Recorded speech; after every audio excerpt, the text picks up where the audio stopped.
There is a substance so expensive that the entire world's yearly supply, gathered up and detonated all at once, would release about as much energy as tapping your phone screen with one finger. It is the most costly material humans have ever made, estimated at trillions of dollars per gram, and we have spent 25 years and untold fortunes building barely enough of it to boil a single cup of tea. And here's the part that should stop you cold. The universe was supposed to be made of this stuff. Half of everything. And almost all of it has vanished. Everything you've been told about antimatter is built for the movies. The bombs, the warp drives, the briefcase that could level a city. Reality is stranger and far more humbling. We can make it. We just can't make almost any of it, and the reason why is tangled up with the single biggest unsolved mystery about your own existence. Why should you care about a substance you'll never see? Because the question of where all the antimatter went is the same question as why you are here at all. If the books had balanced, there would be no you, no Earth, no stars. The fact that you exist is technically a glitch, and antimatter is how we hunt for it. Let me give you the rule first, because it's beautiful and it's about to turn terrifying. Every particle that makes you, every electron, every proton, has an evil twin, an antiparticle, identical mass, opposite charge, a mirror image. And here's the law. When a particle meets its antiparticle, they don't bounce, they don't break, they annihilate.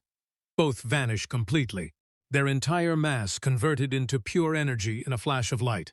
Total, perfect destruction, with nothing left behind. This isn't a metaphor. It is the most efficient energy release in all of physics, vastly more violent, pound for pound, than any nuclear bomb. A speck of antimatter touching your fingertip would erase itself and an equal speck of you in a burst of gamma rays. That's the rule. Matter and antimatter cannot coexist. And that rule is exactly what makes this stuff a nightmare to build. So here's the impossible engineering problem at the heart of the antimatter factory. How do you manufacture and store a substance that detonates the instant it touches anything? Any wall, any container, any speck of air, the entire material world? You can't put it in a bottle. The bottle is made of matter. The moment they touch, both are gone. The answer is one of the most insane magic tricks in modern science. At CERN, in the only facility on Earth that does this, they create antiprotons by slamming ordinary particles together at nearly the speed of light. And out of that violence, occasionally, an antiparticle is born. Then, before it can touch anything, they catch it in a trap made of nothing. Not metal, magnetic and electric fields. They suspend the antimatter in a near-perfect vacuum, colder than deep space, held floating in the dead center of a magnetic cage, so it never, ever brushes a physical surface. It hovers there in the void, trapped in a cradle of pure force, like holding a drop of water in mid-air, using only invisible hands. That is how you store the universe's most destructive substance, by making sure it touches nothing at all, ever.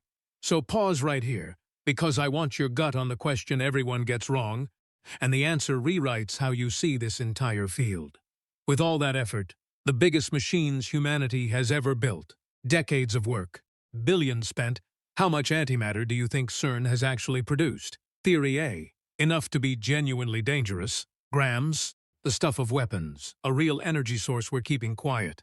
Or Theory B, a stunningly, almost laughably tiny amount, nowhere near enough to matter as a weapon or a fuel. Drop a key in the comments for Theory a dangerous amount. Drop a luck for Theory B, almost nothing. Lock it in now, and be honest, because the movies have lied to almost everyone about this. Let's fight it out. Theory A is the entire pop culture canon. Antimatter as the ultimate weapon, the doomsday fuel, the thing governments must surely be stockpiling. And on paper, the energy math is real and seductive. Gram for gram, antimatter is the most concentrated energy source the laws of physics allow. If you had a gram, you'd have a city killer. So the fear makes sense. And it collapses completely the instant you look at the production line.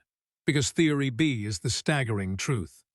In a full year of running non-stop, CERN's entire antimatter factory produces a quantity of antiprotons whose total energy, if you annihilated every last one at once, would light a single 100-watt bulb for about 5 seconds. 5 seconds. And the trickle of anti-atoms we can actually assemble and hold, A year's worth would release a few thousandths of a single joule, the energy of a fingertip tapping glass. Add it all up. Every anti-proton CERN has made since the year 2000, a quarter century of the most advanced physics on Earth, and you barely get enough energy to boil water for one small cup of tea. That's it. That's the whole arsenal. The most dangerous substance in the universe exists in our hands in amounts too small to warm your drink.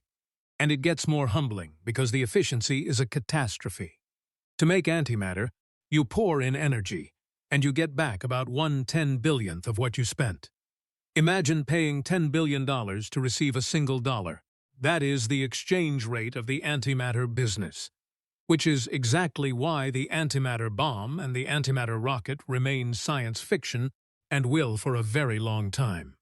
At current rates, making a single gram would take longer than the age of the universe and cost more than the economy of the planet. This is, by a wide margin, the most expensive substance per gram that human beings have ever created, and we can barely create any of it. So why pour fortunes into making a substance we can't use? Here's the twist, and it's the real reason this matters. We don't make antimatter for energy. We make it to interrogate it. And in 2026, scientists did something that sounds impossible.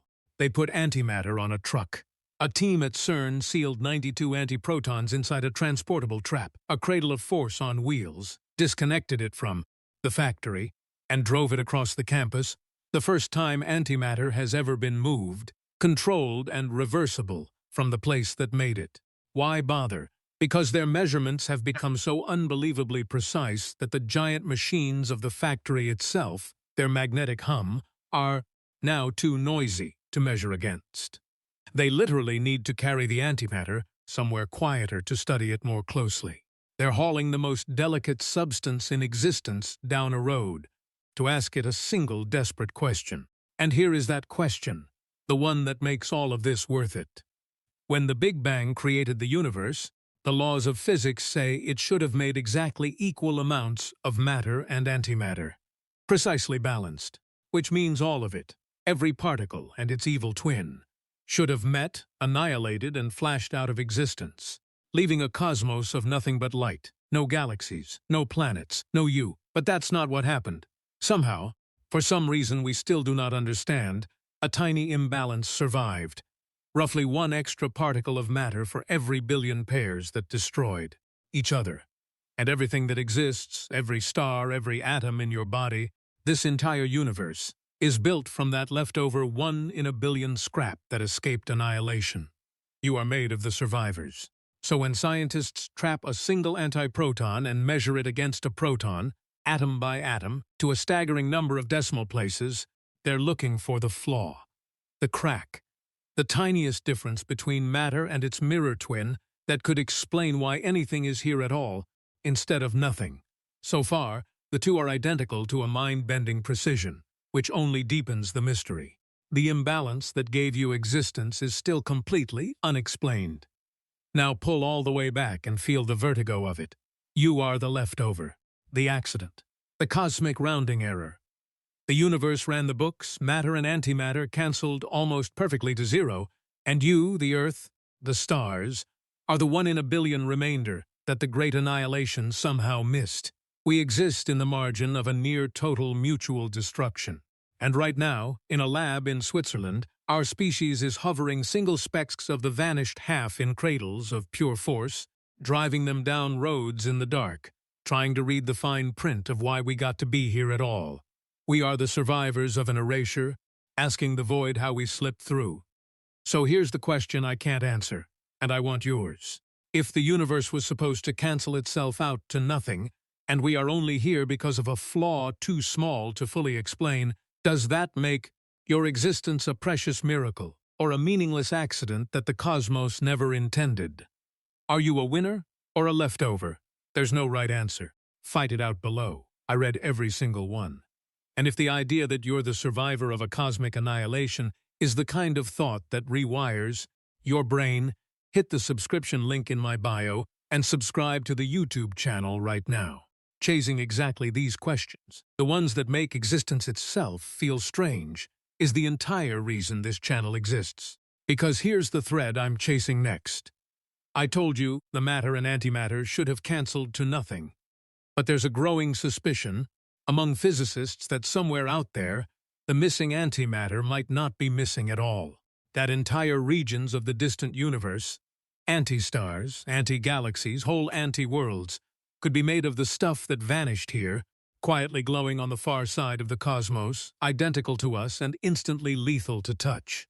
In the next video, I'll show you how scientists are hunting for an anti-galaxy, and the strange signals that might mean they've already caught a glimpse of one. Don't say I didn't warn you.